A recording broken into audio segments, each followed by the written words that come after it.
Hello, Suns fans. This is Suns Latest. I am Rich Rubin, and we are going to figure out the greatest Phoenix Sun of all time at the end of this episode. But for now, the quote of the day, quote, anytime Detroit scores more than 100 points and holds the other team below 100 points, they almost always win. Doug Collins actually said that. That's when he was allowed to announce NBA games. Now, I like Doug Collins. He was an all-star. He was on the 72 Olympic team that got screwed over by Russian stuff. He was a great coach, Michael Jordan's first coach. Doug Collins, as a commentator, was the guy who felt he had to fill every possible last moment of silence with something. And it got him into trouble every now and then. And he'd start every single sentence with, it's interesting. Colin Cowherd is falling into that horrible trap. When I say this is interesting, I want to murder myself. Anyway, that was, I'm not ripping on Doug Collins. I'm pointing out how he was, and he was a good announcer for the most part. That one really got me. It was the Dan Fouts school of, if the offense scores more than the defense, then the offense is going to win the game. And thanks, Captain Obvious. Anyway, that's a pretty good quote. I think the quotes have been getting so serious lately. And it's like, I just wanted to say, well, that's a quote. He did say that. So I wanted to point that out. Thank you for sending me quotes. We have more coming from you guys in the comments. And thank you for the comments. And thank you for signing up and watching Suns Latest. Okay. I don't know if this is much of a rumor as his name was bandied about. And then it kind of went away because of his injuries, and you're going to hear the word injuries a lot regarding 27-year-old Jonathan Isaac of the Orlando Magic. 6'10", 230 power forward. He can play small forward. He's not a natural small forward. He is a natural power forward. 6th overall pick in 2017 after 1 year at Florida State. Finally had a consistently decent, healthy year last year for the Orlando Magic. He's by no means an all-star, and he's not even a sixth man, but he is a good defender at forward who, when needed to, can put the ball in the bucket. It's mostly garbage. It's mostly putbacks. But a player like that, I'm trying to think of Paul Millsap, even though he was an all-star and could really get buckets and had a great mid-range game. The basis for that guy's game was garbage. It was box out, bang, get the offensive putback, and be an enforcer. And this guy's a poor man's Paul Millsap. And it's not a diss. It's like I love players like this. The Suns never really seem to have guys like this. Started most of his second season. He can rebound. He can block shots. He's not a high volume scorer, but he gets putbacks. High percentage shooter when needed within the paint. ACL and knee meniscus injuries have kept him on the bench more than him playing. And that's a bitch. But he missed all of 2021 and most of the next season with injuries. That is, that's the trepidation about wanting to go after a guy like this. 71 games last year at 15 minutes per. This is like a seventh or eighth man at best. Four boards, 5 points, and that is what you want in your seventh or eighth guy off the bench. Nothing spectacular, but if healthy, a solid role player. And the only reason his name has come up, and the only reason I think about a guy like this is if and when we do trade Royce O'Neal, who's fine. I love Royce O'Neal. But he really is more valuable to us as trade bait. He just is. It's just the kind of career that he has had, and it's kind of where he's at with the Suns. But if he retires or if he gets traded, you definitely need grounded big men veteran to steady your team at certain times and to not cause drama. And Jonathan Isaac seems like that kind of guy. We're not going after him. There's no actual genuine right now interest in him, but that's somebody like I mentioned with a lot of these guys like Patrick Williams of the Bulls or for Giddey for a while. Keep them in the back of your head when it comes time to start making moves. So I think about that. We have a ton of comments today, and most of it is because I asked you because I wanted to see what you thought between Nash and Barkley picking the greatest Sun of all time. But I do want to point this out, and Curious Mind 2525 reminded me of something that I have forgotten. Rich, if I remember correctly, in the 2021 finals, Booker tweaked his left hamstring significantly in Game 3, but that info was withheld till after the series was over, according to ESPN. Asterisk, ESPN, no bueno. I don't really buy what, as far as speculation or the reports that they get, I don't buy it. I haven't bought it for a long time. They're good for checking up on scores and a couple of articles, but I don't even have their app anymore. I'm just so over ESPN because Paul was hurt and Sarge was out with the ACL injury. All right, Sarge being out hurt us. It wasn't a deciding factor. It would have helped. It was a surprise. Monty Williams didn't adjust. You can't keep playing the same 8 guys or the same 7 guys over and over and expect to keep a guy like Giannis and in his prime Chris Middleton down. The Sarge thing was difficult. I just don't think that was the game changer for us. Booker was forced to keep playing heavy minutes. That I do agree with. That's also Monty's problem. And that's also Booker going, hey, instead of saying, yeah, I'll play and being a good guy, it's like, you know what? It comes down to you got to love yourself before you can love anybody else. You got to give yourself rest before you can help the team. And I think that's Monty and Booker not saying what needed to be said at the time. Yes, I think we could all tell that Booker wasn't 100%. It might have just been mental, that knowing that Chris Paul was maybe at 65%. The injury even stayed with him when he went to 21 at Tokyo Olympics. That I agree. And why would he go to the Olympics? Once again, it's like, dude, sit yourself down. Pull a Kawhi. Thus, I would not lay too much blame on Booker not rising to the occasion. Plus, keep in mind that in 2021 Western Conference Finals, he also had that severe nose fracture that had not healed by the finals. Fair enough. In the 2023 playoffs against Denver, Booker went off for 47 in Game 3. In Game 4, he had 36 with 12 assists. For the 11 games played in the 2023 playoffs, he averaged 33, 7, and 4. Booker also played on some very bad teams, but he never checked out in his effort in all those years. Therefore, to me, Booker is the number 1 Sun in the top 10. The most everyone will put Nash as number 1, which I could live with for now. But Booker still plays, so we will see. I disagree with that. Nash, bigger impact than Book. You know what? If I'm putting too much blame on Book for the 21 finals, fair enough. I don't think I put it all on him, and you're right about Sarge not being available. CP3 for sure not being available to play 100%. The fact that nothing was said about Booker's hammy until way after the series when he was in Tokyo for the Olympics had me questioning what was really going on. No question there was an injury. This isn't a come down on Book, who I love and is, of course, a top 5 Suns player ever, but he still needs to lead. Be the alpha, vie for league MVP. He needs to be in the top 5 for league MVP voting a few more times for him to be, the greatest Sun of all time. But he is in season 11. He has shown that he's it. I've said this year Booker he will break out. He will be first team All-NBA, and he's going to start leveraging himself as the greatest Sun of all time this year and the next couple. I really believe that, regardless of how good or bad the team is. But he's never checked out, but he did get punked by Dallas in the playoffs. And in my humble opinion, he did give up when we were down by 40 in the second quarter, injured or not. Take yourself out of the game, or don't let somebody get up by 40 in the second quarter in a playoff game. Just don't do it. So that's as much criticism I have for Devin Booker. After that, I got none. But that I saw with my own. Look, we're always going to disagree about Devin Booker. The people that love Devin Booker, I love Devin Booker. He's our guy, but I want him to lead, and it's time. And I want him to be a vocal leader, not like KD. Don't be that kind of leader. Be a vocal leader, and I need to see that from him. Guzman 895. Booker for now sits at a good position. Maybe when it's all said and done, he can be number 1 Sun of all time. Just said that. John Freeman. Campaign needs a 1-year contract with us. We've talked about this. Metallicop. Who goes to the bench if Cam comes back? No one. Cam's going to be a bench player. Green? No. We're going to start Jalen Green and see what we got.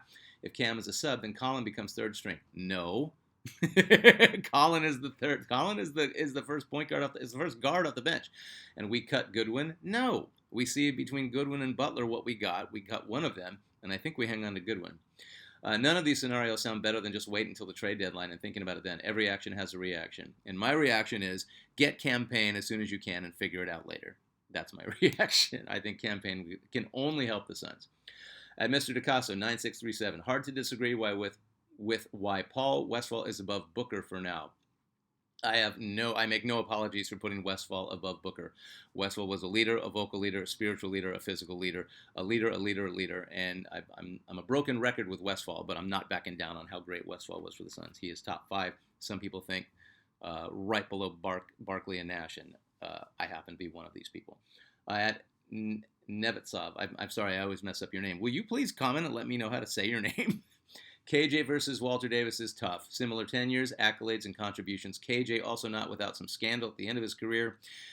Yeah, but I think you got this one right. Tough call, though. Looks like forward to the top 5. Yeah, I mean, boy, they're not a similar player, but as far as impact on the Suns, it's very similar. But KJ's BS happened while he was on the Suns, but it didn't come out until after he retired. So it wasn't a distraction to the team while it was happening. I'm not saying the BS that came out with KJ afterwards we're just going to look over that. It was wrong. It was weird. There's so many different sides to what happened with KJ, and well, you can look it up. I don't want to get into it. It's really uncomfortable to talk about. I'm not defending KJ. It's been done. It's been said. I'm just talking about tenure with the Suns, and Walter Davis, while with the Suns, was when the drug scandal hit. It's really tough to say this, but it did happen while with the Suns, so it's easier to talk about. Testified in the court against current Suns teammates at the time. The drug scandal. He testified against Jay Humphries, James Edwards. They were shipped out. Alvin Scott, I think he testified against him. I know Alvin Scott got cut. Johnny High, backup point guard to DJ at the time, he was killed in a car crash, and Davis' contract wasn't renewed. That was the last year my dad bought season tickets to the Suns. And as much as a fan as I was, that really rocked the Suns, and it rocked a lot of fans, and it bothered me. And my dad was like, it's not enough. At the time, these guys, the low-level guys were making $150, $200 a year. High-level guys like Walter Davis were pushing $650 to $850 a year. And this is the '80s, and my dad said it's not enough to have your job be pro basketball, to make your living playing a game, and it's not enough to make more money than most people will ever see in their entire lives. It's still not enough. You got to go do this. And I understood exactly what he was talking about, and I didn't gripe. I was sad that I wasn't going to go to Suns games consistently anymore, but I didn't whine about it. I understood exactly where he was coming from. He says, I'm not spending my money on this crap anymore. And he walked the walk. A really sad time, and so very heartbroken and angry with Walter Davis, too, who was, I considered a friend. He was a hero of mine growing up as a kid. But, yeah, KJ clears Walter as far as everything you talked about, and it's still tough to talk about. Andrew W. Reese, Nash over Chuck. All right, we're getting into it because that's where we're heading to next. Dagoon R. Love Barkley, but giving it to Nash. Nash was a pro on and off the court. Barkley, not so much. Perfect assessment. Nash, Chuck was a pro off the court. He was just also Chuck. Nash was a role model. Chuck wasn't. Chuck was a role model for the Rebel, but Chuck made it very clear. It's like, don't look up to me. It wasn't about him. It was more about don't look up to athletes. Don't make athletes be your role models. Enjoy them. It's entertainment. I think Chuck understood that and still does. Nash for longevity over Chuck. No argument. Nash made everyone better. Barkley, to a much lesser extent. Barkley made the team better in a much different way than Nash. Barkley led. Barkley fought. Barkley got in front of anybody messing with our guys. Different way of leadership, but they're both perfectly effective. Maybe in some iteration of the universe, Barkley and Nash play together. That I would like to see. Man, Dagoon, that is a really good assessment, and that's gonna help sway things. Curious Minds 25. You're back, sir. But your takes are phenomenal. I absolutely love Chuck. We all do. However, Steve Nash is the Suns' GOAT. Why? Even though Barkley made an immediate impact for the Suns, elevating them to be an NBA super team for a couple of years, Steve Nash changed the entire NBA game. Yeah, by being the heart and the leader of the 7 seconds or less offense. That impact is still seen today when commentators speak of the effectiveness of a good Suns team. 2020-21 KD booked Beal team. The first comparison is to the Nash-led Suns. Very strong argument. The longevity and the consistency of Nash definitely trumps Barkley, even though Barkley got to the finals and came very, very close. Guzman 895 has to be Chuck because of the impact, the individual accolades, and he got us to a final and could do it again if it wasn't for the injuries. Nash never took it to the finals, but was close. That's just my opinion. Love the show. Thank you, Guzman. As far as I'm concerned, Nash took us to the finals. In 2007, we were there. NBA, Stern, Popovich, who I respect as a coach, but the whole Horry move, that was as classless as it gets because you were losing. And you got to do what you got to do to win. That was classless move. And that is why even today when the Suns stomp the Spurs, I laugh. And I don't hate Popovich. For one moment I did. Steve Nash, from Mr. DeCasso 9637. Steve Nash inspired me to play basketball. So he will forever be my number one for the Suns. I love Sir Charles, but man, Nash was different when it came to mental toughness. These are such tough comparisons. At Hammered on Phoenix, I can be bought, quote, I can be bought if they paid me enough. I'd work for the Klan, quote, Charles Barkley. I love the Chuckster. He was the culture. It's a shame about all the Bud Lights. I watched Chuck and somebody else interview a white supremacist. It was one of the craziest things I've ever seen. Interesting. Okay, Solfantan. I don't know how to say your name. Sweet D. Walter Davis was the smoothest player I have ever seen. He made it look effortless. Alvin Scott was sadly underrated. Every team needs a solid player like him. Agreed. Alvin Scott, 7th round draft pick out of Oral Roberts. At BYB Boxing, I love the fact that Paul Westphal is number 4. It's all about the intangibles. I love how you mentioned his ability at defense. Another time that my dad had to mention that you were correct. What is going on with you and your dad? We all have a thing with our dad. I'm curious what's going on with yours. Actually, you don't have to share that. That's fine. Also, can I add, I love how you were able to not mention Westy's ability as a coach. Look, impact on the organization after the fact. This is all about when you're a player. But yeah, Westphal was a really good coach. Helping with Charles Barkley got us to the finals. So it's really interesting stuff. I will never back down on Paul Westphal. Paul Westphal's number 3, by the way, and we can argue that all day. That's fine. There are people who think that Tom Chambers had a bigger impact than Paul Westphal, and absolutely not. He did not. I'll argue Westphal any day, all day long. This is the best one. I opened this up today, and you guys, I really try not to give much energy to trolls and people that are just there for whatever it is they're for. I'm not mentioning this moron's name, but I'll read you his quote in a second.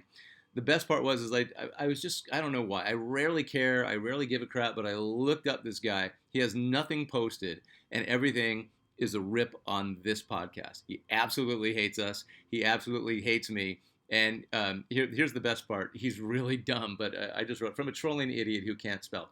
This is so funny to me. I am not trying to pick at anyone. I am not trying to, okay. I'm going to read it all the way through, and then we're going to pick it apart, and then we're going to get to the top 2. From a trolling idiot who can't spell. This is so funny to me, and I'm not trying to pick at anyone. Dude, Paul Westphal hasn't done anything for the NBA or the Phoenix Suns. You are so biased, it's crazy. I think it's because he's Caucasian, and so are you. You guys don't have too many good players, so you have to put you guys at the top. This is so funny to me, and I'm not trying to pick at anyone.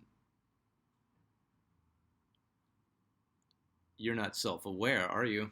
Dude, Paul Westphal, spelled wrong, hasn't done anything for the NBA or the Phoenix Suns. 3-time All-NBA first team, 1-time All-NBA second team, 6-time All-Star. Won a title with the Celtics as a valuable 6th man. Came off, 7th man. Comes to the Suns in the very following year, takes a team of 2 rookies and 2 journeymen to the finals and almost beats them. Oh.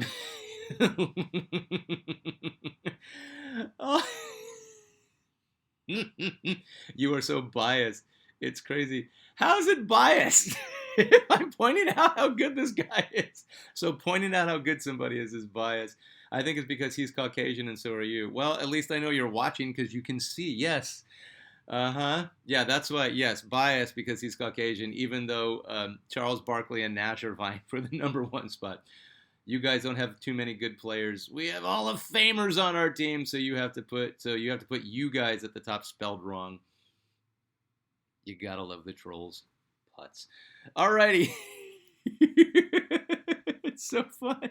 I had to do it. No disrespect, but go eat a bag. All right, the top 15.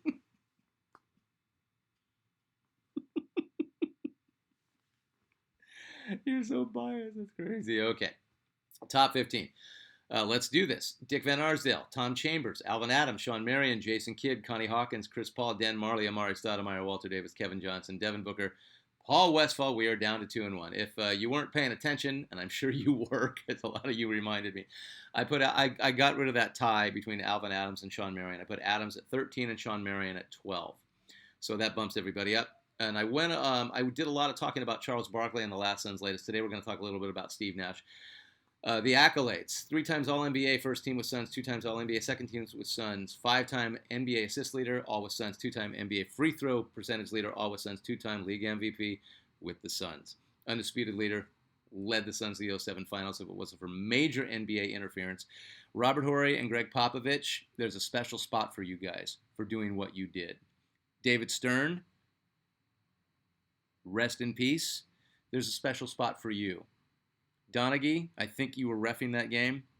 A special spot for you. Duncan came off the bench too. No suspension for him. Stoudemire came off the bench. Suspension. You know what's the only thing that makes me okay with this is when interviewed.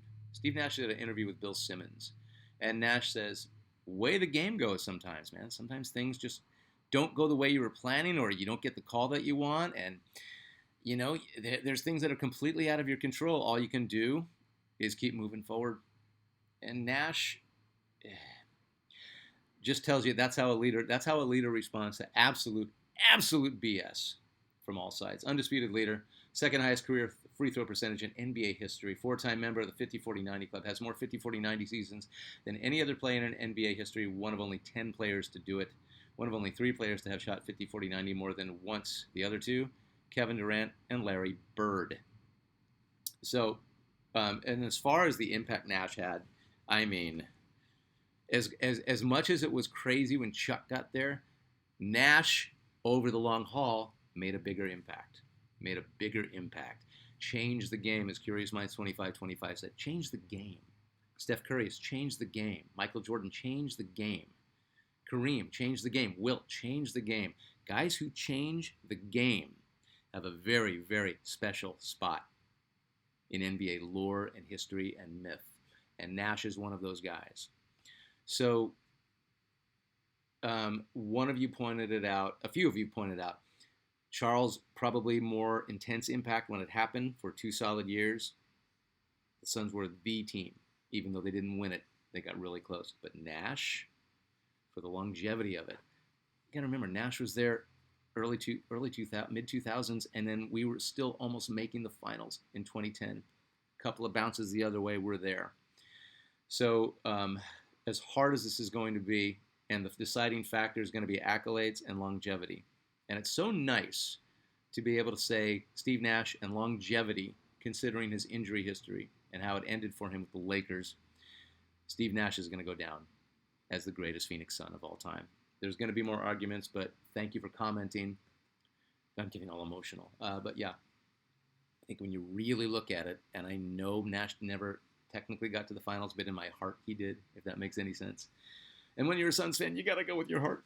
Steve Nash, greatest Phoenix Sun of all time. Charles Barkley at number 2. Let me know what you think. I really appreciate you going through this journey with me. We're going to talk about it a little bit more, but then we're going to get back to Suns Legends of the Day. As FanFest gets closer, it's about, almost 2 weeks away. As the preseason begins, we're going to start moving into current, more Suns stuff. But right now, this is the fun stuff to talk about. I appreciate you, Suns latest family. This is such a blast to do. Steve Nash, greatest Phoenix Sun of all time. If there's really an issue with this, I don't know, call someone who cares. No, thank you very much for doing this. Thank you for your comments. Thank you for signing up. We're well over 600. Suns Latest family, keep telling your buddies about this, and we'll keep doing this. I'm Rich Rubin. This has been Suns Latest. Thank you.